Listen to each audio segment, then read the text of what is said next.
Welcome to the Tech Egg. Don't get scrambled. Enjoy the video.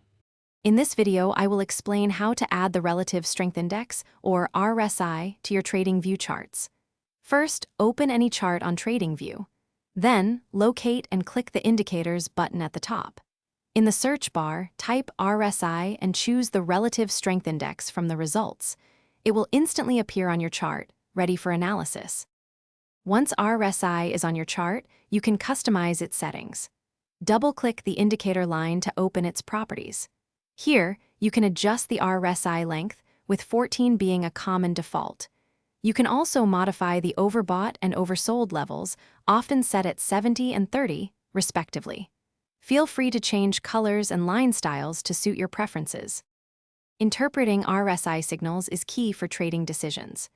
When the RSI line goes above 70, it often signals an overbought condition, suggesting a potential reversal downwards. Conversely, an RSI below 30 indicates oversold conditions, hinting at a possible upward reversal.